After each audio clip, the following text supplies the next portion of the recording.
డబ్బు, అనారోగ్యం, ఉద్యోగం, వ్యాపారం, అప్పులతో బాధపడుతున్నారా? మీకోసమే లాంచ్ యువర్ ఫ్యూచర్ ప్రోగ్రామ్.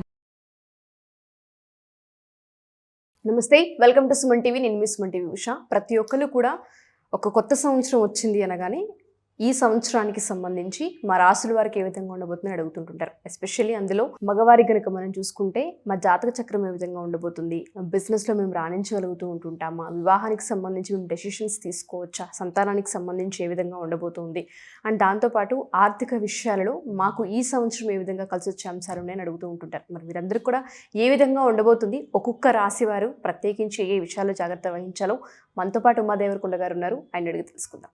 నమస్తే ఉమా గారు. నమస్తే అమ్మా. వృషభ రాశి వారి కనుక మనం చూసుకుంటే ఈ సంవత్సరాంతం అసలు ఏ విధంగా ఉండబోతుంది అంటారు, వీళ్ళ గుణగణాలు ఏ విధంగా ఉంటాయంటారు? ఈ యొక్క వృషభ రాశి వాళ్ళు తీసుకుంటే అండి, కృత్తిక 2, 3, 4 పాదములు, రోహిణి 1, 2, 3, 4 పాదములు, మృగశిర 1, 2 పాదాల వరకు ఈ యొక్క వృషభ రాశిగా పరిగణించబడతారు.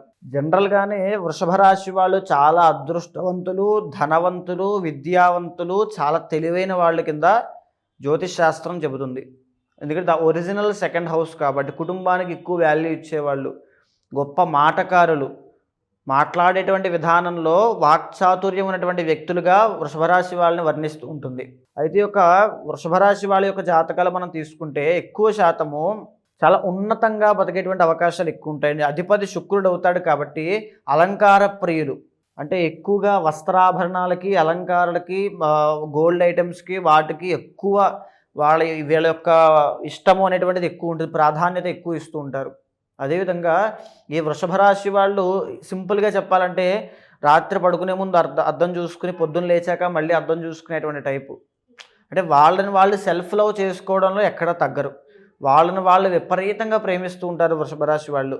అదేవిధంగా వీళ్ళు వృషభ రాశి వాళ్ళు ఏదైనా సినిమా రంగంలో కానీ, లేకపోతే కళారంగంలో కానీ, నాటక రంగంలో కానీ, ఎందులోనైనా ఈ యొక్క లలిత కళల్లో సంగీతము, సాహిత్యము, డ్యాన్స్ అవ్వచ్చు, వీటిల్లో ఎలాంటి క్రాఫ్ట్లో వీళ్ళు పనిచేసిన అద్భుతంగా రాణిస్తారండి.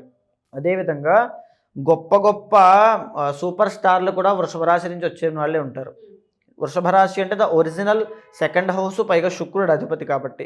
అదేవిధంగా వీళ్ళకి 3rd and 6th లార్డ్ వచ్చేసి బుధుడు అవుతాడు కాబట్టి, మాట్లాడేటువంటి సెకండ్ అండ్ ఇది కాబట్టి బుధుడు అవుతాడు కాబట్టి ఎక్కువగా వీళ్ళని బిజినెస్ సంబంధించిన వాటిలో చదివించారనుకోండి, విపరీతంగా ఎంబీఏ కోర్సులు అవ్వచ్చు, లేకపోతే ఇంకా సిఏ, చార్టెడ్ అకౌంటెంట్స్ అవ్వచ్చు, వీటికి సంబంధించిన విద్య కనుక వీళ్ళని ప్రోత్సాహం ఇచ్చి వీళ్ళని చదివిస్తే కనుక అద్భుతమైన జీవితం వీళ్ళకు ఉంటుందండి.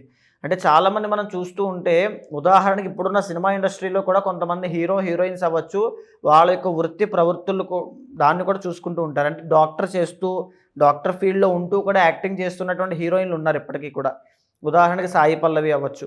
అలాగా ఈ వృషభ రాశి వాళ్ళు ఈ బుధుడు కూడా ఈ డాక్టర్ ఫీల్డ్కే సూచిస్తూ ఉంటాడండి. బుధుడు వైద్యకారకుడు కాబట్టి ఏ డాక్టరో, లేకపోతే ఏ చార్టెడ్ అకౌంటెంట్సో, ఏ లాయరో, లేకపోతే బుధుడు కాబట్టి ఏ వ్యాపారవేత్తో, ఒక ఇండస్ట్రియలిస్టు, ఇలాంటి, లేకపోతే స్టాక్ మార్కెట్లో పెద్ద పెద్ద దిగ్గజంగా ఎదుగుతూనే ఈ యొక్క లలిత కళల వైపు వాళ్ళకు ఉన్నటువంటి టాలెంట్స్ మీద ఫోకస్ చేసే అవకాశాలు చాలా ఎక్కువ శాతం ఉంటాయి వృషభ రాశి వాళ్ళకి. ఈ యొక్క వృషభ రాశి వాళ్ళకి కనుక తీసుకుంటే, ఈ వృషభ రాశి వాళ్ళకి మగవాళ్ళకి ముఖ్యంగా 3rd house అధిపతి చంద్రుడు కర్కాటకం అవుతుంది కాబట్టి, ఏ చెల్లెలో ఉంది అనుకోండి, ఆడవాళ్ళు, చిన్నవాళ్ళు అంటే చెల్లెలు లేదా అక్క ఉన్నారనుకోండి, ముఖ్యంగా చెల్లెలు ఉంటే వీళ్ళు చాలా అదృష్టవంతులు అని చెప్పొచ్చు. ఓకే, వృషభ రాశి మగవాళ్ళకి చెల్లి ఉంది అంటే వాళ్ళు అదృష్టవంతులు. ఏదో ఒక సమయంలో ఆ యొక్క చెల్లెలి వల్ల, సోదరీమణి వల్ల తప్పకుండా వీళ్ళకి ఒక లబ్ధి, ఒక సపోర్ట్ అనేది అందుతుంది. అదేవిధంగా వీళ్ళ ఫ్యామిలీలో వీళ్ళ ఫాదర్ దగ్గర నుంచి సపోర్ట్ అందుతుంది. వీళ్ళ ఫాదర్ యొక్క ఆరోగ్యం చాలా జాగ్రత్తగా కాపాడుకోవాలి. ఈ వృషభ రాశి వాళ్ళకి హెడ్ ఆఫ్ ది ఫ్యామిలీ వీళ్ళ ఫాదరే అవుతారు. ఓకే, అంటే అందరికీ అలా అవుతారని కాదండి, చాలామందికి ఇంట్లో సంపాదించే వాళ్ళు తల్లి ఉంటుంది కాబట్టి అలా కాకుండా వీళ్ళకి మేజర్ సపోర్టు తండ్రి దగ్గర నుంచి వచ్చే సపోర్టు మామూలుగా ఉండదు. తండ్రి విపరీతమైన కేర్ తీసుకుంటారు వీళ్ళ మీద, ఆ రకమైనటువంటి సపోర్టు, కేరింగ్ అనేది ఉంటుంది. అదేవిధంగా ఈ యొక్క వృషభ రాశి వాళ్ళకి కనుక సంతానంలో ఆడవాళ్ళు జన్మించారనుకోండి, ఈ యొక్క వృషభ రాశి మగవాళ్ళకి ఆడవాళ్ళు, లేకపోతే కవల పిల్లల్లో ఆడవాళ్ళు జన్మిస్తే వీళ్ళ చాలా అదృష్టవంతులు. అదృష్టం పట్టినట్టే వీళ్ళకి, వాళ్ళ ద్వారా వీళ్ళ యొక్క జీవితం మారిపోయినట్టే ఖచ్చితంగా. అయితే ఈ వృషభ రాశి వాళ్ళకి జాగ్రత్తగా ఉండాల్సిన అంశం ఏమిటి అంటే గుప్త రోగములు. ఈ మగవాళ్ళకి. అంటే కొన్ని సందర్భాల్లో ఈ యొక్క వృషభ రాశి మగవాళ్ళకి ఫెర్టిలిటీ ప్రాబ్లమ్స్ అవ్వచ్చు, స్పెమ్ కౌంట్ ప్రాబ్లమ్స్ అవ్వచ్చు, ప్రొడక్టివిటీ ప్రాబ్లమ్స్ అవ్వచ్చు, లేకపోతే ఈ యొక్క సంతానపరమైన సమస్యలు అవ్వచ్చు, ఈ గుప్త పైల్స్ అవ్వచ్చు, పిస్టుల అవ్వచ్చు, అంటే బయటికి చెప్పుకోలేనటువంటి ఆరోగ్య సమస్యలు, యూరినరీ ట్రాక్ ఇన్ఫెక్షన్స్ అవ్వచ్చు. ఈ రకమైనటువంటి ఇబ్బందులన్నీ కూడా ఈ వృషభ రాశి మగవాళ్ళకు వచ్చేటువంటి అవకాశం చాలా ఎక్కువ శాతం ఉంటుంది. కాబట్టి అలాంటి సమస్యల విషయంలో చాలా జాగ్రత్త వహించాలి. ఇప్పటి నుంచి ఆరోగ్యపరంగా వాటిని జాగ్రత్తగా శ్రద్ధ తీసుకోవాలి. అదేవిధంగా ఒరిజినల్ 7th హౌస్ వచ్చి వృశ్చికం అవుతుంది కాబట్టి ఇంటర్ కాస్ట్ మ్యారేజ్ చేసుకునేటువంటి అవకాశాలు చాలా ఎక్కువ శాతం ఉంటాయి. పెళ్ళైన తరువాత వీళ్ళకి మ్యారీడ్ లైఫ్లో కాస్త ఇష్యూస్ వస్తాయండి. అంటే ఎలా ఇష్యూస్ వస్తాయంటే వృషభ రాశి మగవాళ్ళు పెళ్ళైన తర్వాత భార్యతో సహా దూర ప్రాంతాలకు వెళ్ళి సెటిల్ అయ్యేటువంటి అవకాశాలు ఉంటాయి. ఐదర్ విదేశాలు అవ్వచ్చు, ఫార్ అవే ప్లేసెస్, అంటే ఇంటి నుంచి దూరంగా వెళ్ళి సెటిల్ అయ్యేటువంటి అవకాశాలు అవ్వచ్చు. వివాహంతో వీళ్ళలో సంథింగ్ ఒక మార్పు అనేది కలుగుతుంది, ఖచ్చితంగా కలుగుతుంది. అయితే కష్టమ స్థానం రూల్డ్ బై జూపిటర్ కాబట్టి వీళ్ళ యొక్క అత్తగారి వల్ల, అంటే పెళ్ళైన తర్వాత అత్తగారి వల్ల వీళ్ళకి మంచి డబ్బు అనేటువంటి అదృష్టం కలగడము, ధనయోగం పట్టడం అనేటువంటిది పెళ్ళైన తర్వాత అత్తగారి వల్ల వృషభ రాశి మగవాళ్ళకి ఖచ్చితంగా వచ్చే అవకాశాలు ఎక్కువ శాతం ఉంటాయి. అదేవిధంగా వీళ్ళ యొక్క జాతకంలో, ఇంటర్నల్ జాతకంలో శని కనుక యోగిస్తూ ఉంటే, శని కనుక యోగకారకుడు అవుతాడు కాబట్టి ఇన్ జనరల్గా వృషభ లగ్నం వాళ్ళకి శని యోగిస్తూ ఉన్నట్లయితే విపరీతమైన రాజయోగం అండి. అంటే సక్సెస్ అనేటువంటిది కెరీర్ పరంగా కనబడాలి, చూడాలి అనుకుంటే శని చాలా బాగుండాలి వీళ్ళ ఇంటర్నల్ జాతకంలో, లేకపోతే చాలా కష్టాలు పాలవుతారు. వీళ్ళ జీవితంలో శని బాగోకపోతే వీళ్ళు సాధారణంగానే అలాగా ఏదో చిన్న ఉద్యోగము, చిన్న ఫ్యామిలీ, చిన్న అంతే అలా గడిపి వెళ్ళిపోతారు. శని కనుక బాగున్నాడా ఒక తారాస్థాయికి వెళ్ళిపోతారు వీళ్ళు వృషభ రాశి మగవాళ్ళు. అదేవిధంగా ఇంకా 11th హౌస్ చూస్తే కనుక శుక్రుడు ఆడవాళ్ళ వల్ల, ఈ వృషభ రాశి మగవాళ్ళకి కొంతమంది ఆడవాళ్ళ వల్ల కలిసి వచ్చేటువంటి అంశాలు కూడా ఉంటాయి. ఇద్దరు ఇందాక నేను చెప్పాను, అత్తగారు సంబంధించినటువంటి చెల్లి అవ్వచ్చు, ఆడవాళ్ళ వల్ల ఖచ్చితంగా కలిసి వచ్చే అంశాలు ఉంటాయి.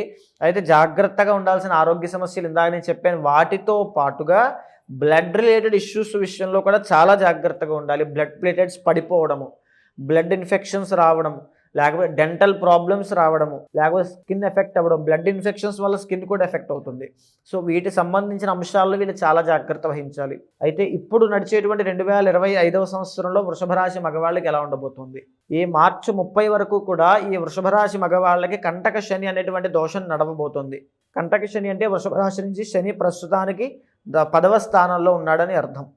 ఎప్పుడైతే ఈ కంటక శని నడుస్తూ ఉందో వీళ్ళకి వృత్తిరీత్యా ఎంత కష్టపడినప్పటికీ కూడా సరైనటువంటి గుర్తింపు, అభివృద్ధి, ప్రోగ్రెస్ అనేది కనబడడం చాలా లేట్ అవుతుంది. ఆల్రెడీ లేట్ అవుతూ వస్తోంది కూడా. అది మార్చి 30 దాకా ఉంది. ఈ మార్చి 30వ తారీఖు తర్వాత కంటక శని దోషం పోయిన తర్వాత మే 15వ తారీఖు తర్వాత ఎప్పుడైతే గురుడు మిథునంలోకి ఎంటర్ అవుతున్నాడో వృషభ రాశి వారికి 2వ స్థానంలోకి గురుడు రాబోతున్నాడు. అంటే ధనస్థానంలోకి గురుడు రాబోతున్నాడు. విపరీతమైన ధనయోగం పట్టబోతోంది.